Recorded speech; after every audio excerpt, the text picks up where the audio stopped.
বন্ধুরা, আজ আমি হাজির হয়েছি 2025 সালে মুক্তিপ্রাপ্ত একটি American science fiction action movie Jurassic world rebirth নিয়ে।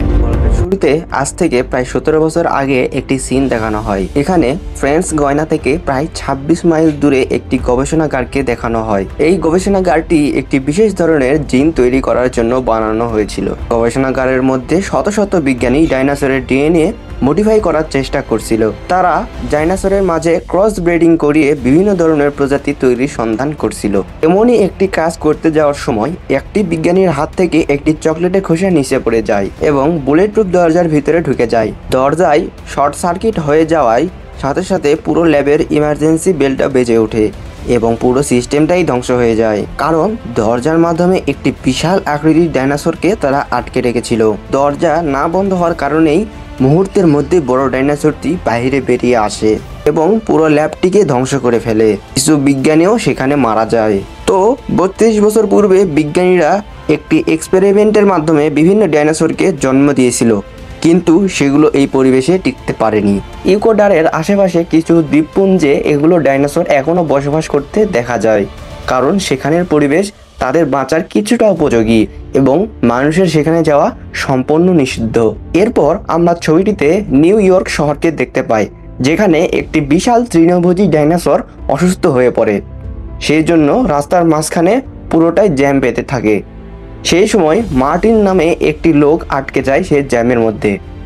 মার্টিন আমেরিকার এক বড় মেডিসিন কোম্পানির অ্যাডভাইটাইজার। সে আজ ব্লেড নামক একটি মহিলার সাথে দেখা করতে এসেছিল। ব্লেড তার গাড়িতে কিছু না বলেই হঠাৎ করে এসে বসে পড়ে। তাকে বলে, তুমি আমাকে কেন খুঁজছো এবং আমার খোঁজ তোমাকে কে দিল?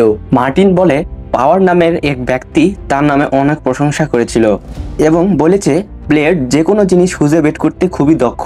তারপরে মার্টিন তাকে একটি কাজ দিতে চায়, যা করলে ব্লেড তার সারা জীবন বসে বসে খেতে পারবে কোনো টাকা আয় করা ছাড়াই। কিছুক্ষণ পর সে রাজি হয়ে যায়। মার্টিন তাকে একটি বিজ্ঞানীর কাছে নিয়ে যায়। যে বিজ্ঞানীটির নাম ছিল হেনরি।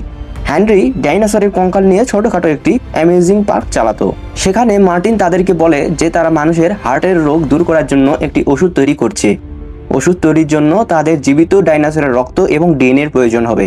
মাটিতে হাঁটতে পারা টাইটানোসরাস এবং পানিতে ভাসতে পারা ডাইনোসর এবং যারা আকাশে উড়ে সেসব ডাইনোসরের ডিএনএ তাদের দরকার হবে। সবচেয়ে বড় ডাইনোসরের গড় আয়ু প্রায় 100 বছর হয়ে থাকায় এবং বড় ডাইনোসরগুলো হার্টগুলো বড় হওয়ায় হার্টের আকারও বেশি।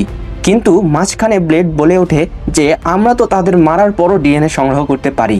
কিন্তু হেনরি সেখানে উত্তরে বলে, আমরা তাদেরকে মেরে ডিএনএ সংগ্রহ করতে পারবো না, কারণ মারা যাওয়ার সাথে সাথে রক্তে জমাট বেঁধে যায় এবং রক্ত থেকে অক্সিজেন নিখোঁজ হয়ে যায়। তাই আমাদের জীবন্ত অবস্থায় তাদের কাছ থেকে ডিএনএ এবং রক্ত সংগ্রহ করতে হবে। এই কাজটি ছিল খুবই ভয়ানক। মার্টিন তাদের $10 বিলিয়ন দিতে রাজি হয়।